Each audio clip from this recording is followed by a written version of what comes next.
எல்லாருக்கும் வணக்கங்க. நான் இதுக்கு முன்னாடி பிரண்டையை பற்றின தகவல்கள் எல்லாமே உங்கள் கூட ஷேர் பண்ணிக்கிட்டேன். நீங்கள் எல்லோரும் நல்ல வரவேற்பு கொடுத்துருக்கீங்க. பிரண்டையை பற்றி சில கேள்விகளும் கேட்டிருக்கீங்க. அதாவது சுத்தம் பண்ணுறது எப்படி அப்படின்னு சொல்லிட்டு கேட்டிருக்கீங்க. நான் கொஞ்சம் எடுத்து வச்சுருக்கேன். நான் உங்களுக்கு அது சுத்தம் பண்ணுறது எப்படி அப்படிங்கிறதையும் சொல்கிறேன். ஆனால் பிரண்டை சுத்தம் பண்ணும்போது நான் உங்களுக்கு முன்னாடியே சொல்லியிருக்கேன், கை அரிக்குங்க. பாருங்கள், நான் இப்போ அதை தொட்டு எடுத்து வச்சுட்டு வந்ததே எனக்கு விரல்லாம் கொஞ்சம் செவந்து அப்படியே ஸ்வெல்லிங் ஆகிடுச்சு. அதனால் நம்ம கொஞ்சம் கைக்கு க்ளவுஸ் போட்டுக்கலாம், இல்லைன்னா தேங்காய் எண்ணெய் நல்லா தடவிட்டு அதுக்கப்புறமா சுத்தம் பண்ணணும். நான் அதை எப்படி நார் உரிக்கிறது அப்படிங்கிறத ஒன்றில் நான் இப்போ உங்களுக்கு செஞ்சு காட்டுறேன். அடுத்ததாக இந்த முடக்கத்தான் கீரையை பற்றி இன்றைக்கி உங்ககிட்ட பேசலாம் அப்படின்னு தான் வந்திருக்கேங்க. பேசலான்னா நான் இதுக்கு முன்னாடியே உங்களுக்கு முடக்கத்தான் கீரை பயன்கள் வீடியோவாகவே கொடுத்துருக்கேன். நான் அம்மா வீட்டுக்கு போனப்போ அங்கே முடக்கத்தான் கீரை நிறைய இருந்துச்சு. அதையெல்லாம் காட்டி அதனால என்னென்ன பயன்கள் அப்படிங்கலாமே கொடுத்துருக்கேன். அந்த வீடியோவை நான் உங்களுக்கு டெஸ்கிரிப்ஷன் பாக்ஸில் கொடுக்குறேன், பாருங்கள். இந்த முடக்கத்தான் அப்படிங்கிறது நான் உங்களுக்கு ஆல்ரெடி சொல்லியிருக்கேன். முடக்கு அறுத்தான் அப்படிங்கிறது மாதிரி தான் முடக்கத்தான் அப்படின்னு வந்துச்சு. முடக்குவாதத்துக்கு ரொம்ப ரொம்ப ரொம்ப நல்லதுங்க. குருவி சத்தம் போட்டுகிட்டே இருக்குது. இப்போ நான் அடை தோசை ஊற்ற போகிறேங்க. அதுக்கு முன்னாடி இன்றைக்கி நான் என்ன சமையல் பண்ணுறேன், மார்னிங் பிரேக்ஃபாஸ்ட் என்ன, லஞ்ச் என்ன அப்படிங்கிறதையும் நான் உங்க கூட ஷேர் பண்ணிக்கிறேன். நான் இந்த மாதிரி எல்லாம் ஷேர் பண்ணும்போது உங்களுக்கும் இந்த மாதிரி நிறைய ஐடியாஸ் கிடைக்குது அப்படின்னு சொல்கிறீங்க.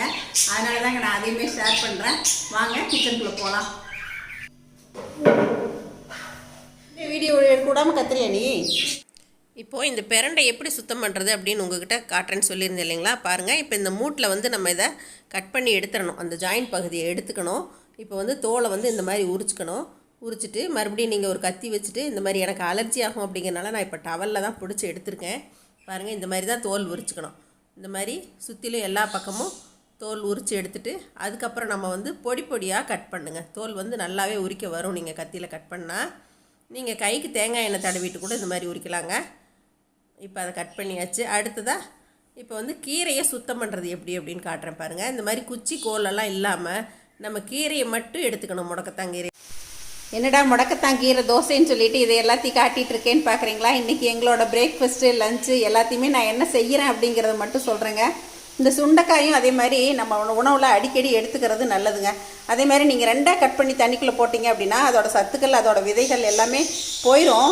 அதனால் நீங்கள் இந்த மாதிரி ரெண்டாக வகுந்துட்டு நீங்கள் உடனே சமைச்சிருங்க. தண்ணிக்கு தான் நான் இன்றைக்கி வெங்காயம் பூண்டெல்லாம் நறுக்கி வச்சுருக்கேன். அப்புறம் சின்ன வெங்காயம், இது கொஞ்சம் பெரிய சைஸில் இருந்தால் நம்ம நறுக்கி போட்டுக்கலாம். இப்போ சின்ன சின்னதாக இருக்கிறதால நான் இப்போது இதை அப்படியே முழுசாக போட்டு தான் தாளிக்க போகிறேங்க. சின்ன வெங்காயம் கொஞ்சம் எடுத்துக்கிட்டால் ரொம்பவே நல்லது இந்த குழம்புக்கெல்லாம். அப்புறம் கொள்ளு ரசம் வைக்க போகிறேன். இந்த கொள்ளு ரசத்துக்கு சீரகம், மிளகு, கருவேப்பிலை, பச்சை கொள்ளு நல்லா ஒரு கைப்பிடி அளவுக்கு இதுலேயே போட்டு அரைச்சிட்டேங்க. நீங்கள் ஒரு 2-3 பேருக்கெலாம் வைக்கிற மாதிரி இருந்தால் ஒரு 2-3 ஸ்பூன் கொள்ளு வச்சிங்கன்னா போதுமானது. இந்த பூண்டு, மிளகா, சுக்கு வச்சுருக்கேன். இந்த சுக்கு கூட இதிலேயே சேர்த்துடலாம். மிளகாயை ஃபைனலாக போட்டு இதில் அரைச்சிக்கலாம்.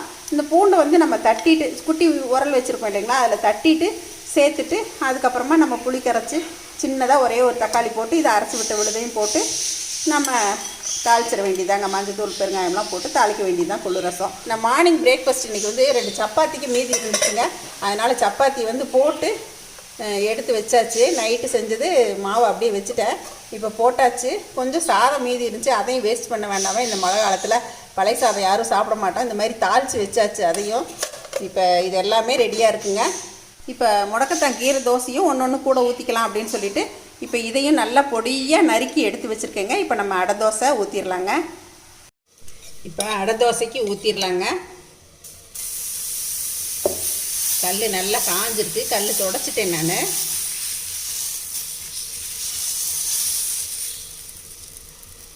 இப்போ நம்ம இந்த முடக்கத்தான் கீரையை இதில் மேலாப்பில் தூவிக்கலாம்.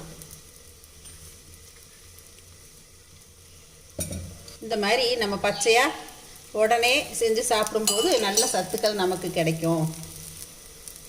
இதை கொஞ்சம் இப்படி நல்லா ப்ரெஸ் பண்ணி விட்டுக்கலாங்க.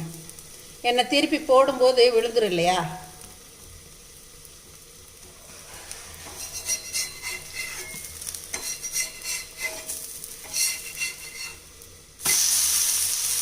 இப்போ திருப்பி போட்டு வெந்துட்டுருக்கு.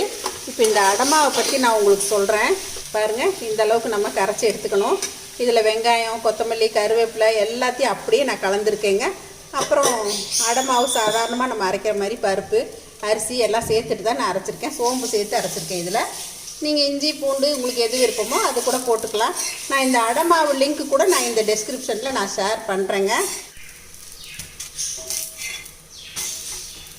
அதே மாதிரி இந்த அடையெல்லாம் வேக வைக்கும்போது ரொம்ப தூண்டி விட்டு வேக வைக்காதீங்க. திருப்பி போட்டோன்னா அடுப்பு குறைச்சி வச்சுருங்க. பாருங்கள் நல்லா வெந்துருச்சு. முடக்கத்தான் கீரை அடை ரெடி ஆயிடுச்சுங்க. கொள்ளு ரசமும் ரெடி ஆயிடுச்சுங்க. கொதிக்கும் போது ஒரு 4-5 சின்ன வெங்காயத்தை தட்டி இந்த மாதிரி சேருங்க. ஏன்னா சின்ன வெங்காயமும் மருத்துவ குணம் வாய்ந்தது தானே. உங்கள்கிட்ட மல்லித்தலை இருந்தால் கூட போடலாம். ஆனால் அந்த நாளில் இதெல்லாம் போட மாட்டாங்க. வெங்காயம் பூண்டு இந்த மாதிரி சீரகம் மிளகு கருவேப்பிலை இதெல்லாம் போட்டு தான் வைப்பாங்க. பச்சை கொள்ளை அரைச்சி வைக்கிறது ரொம்பவே நல்லது. நம்ம வேக வச்சுட்டு தண்ணி இருத்தும் வைக்கலாம். இது ஒரு கொதி வரணுங்க. இந்த கொள்ளு ரசம் மட்டும் கொஞ்சம் கொதிக்க விடணும். ஏன்னா நம்ம பச்சை கொள்ளை தானே அரைச்சி விடுறோம். இந்த மாதிரி கொதித்தோடனே நம்ம ஆஃப் பண்ணிட்டா இந்த ரசத்தில் நீங்கள் மிளகு அதிகமாக சேர்த்துக்குங்க.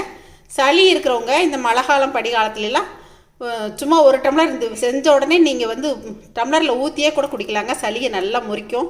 சுக்கு எல்லாமே போட்டிருக்கோம். இப்போ கொள்ளு ரசமும் ரெடி ஆயிடுச்சுங்க.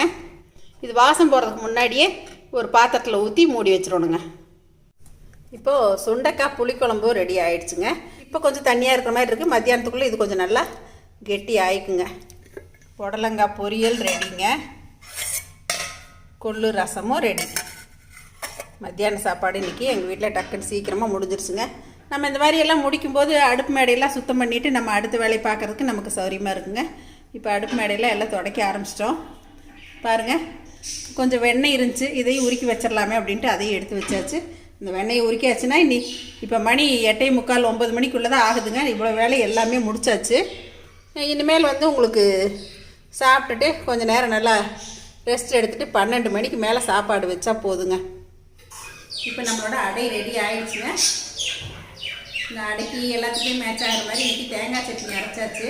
நாட்டு சக்கரை வச்சு சாப்பிட்டா ரொம்பவே நல்லாயிருக்கும். ஏன்னா கொஞ்சம் சளிங்கிறதுனால நான் இன்றைக்கி சட்னி வச்சு சாப்பிட்றேன். இது எப்படி இருக்குன்னு சாப்பிட்டு பார்த்து உங்களுக்கு சொல்கிறேங்க.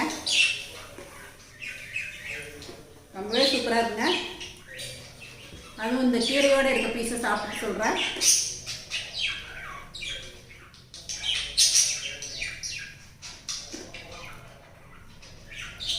இந்த கீரையோட கசப்பு கொஞ்சம் கூட தெரியவே இல்லைங்க. அவ்வளோ சூப்பராக இருக்குது. நீங்கள் கீரையை நல்லா படிப்படியாக நறுக்கிட்டு வதக்கெல்லாம் வேண்டாம். அப்படியே பச்சையாகவே நீங்கள் மேலால் தூவிட்டு அடை ஊற்றுனாவே ரொம்ப டேஸ்ட்டாக இருக்குங்க. என்னங்க இன்றைக்கி நான் கொடுத்த இந்த சமையல் யோசனைகள் அப்புறம் இப்போ நான் ஊற்றின அடை இது எல்லாமே உங்கள் எல்லாருக்கும் ரொம்ப பிடிச்சிருக்குன்னு நினைக்கிறேங்க. கண்டிப்பாக நீங்களும் இது மாதிரியெல்லாம் ட்ரை பண்ணி பாருங்கள். அப்பப்போ இந்த மாதிரி ரெசிபிஸ்லாம் நான் உங்களுக்கு கொடுத்துட்ருக்கேங்க. மறுபடியும் சந்திப்போம். நன்றி வணக்கம். சரசு சமையல் பாருங்கள். சமையல் நல்லா பண்ணுங்கள். இந்த லிஸ்ட்டில் கொடுத்துருக்க பொடி வகைகள் தேவைப்படுறவங்க இங்கே கொடுத்துருக்க வாட்ஸ்அப் நம்பரில் காலை 10 மணி முதல் இரவு 7 மணி வரைக்கும் எங்களை காண்டாக்ட் பண்ணலாங்க. தேங்க்யூங்க.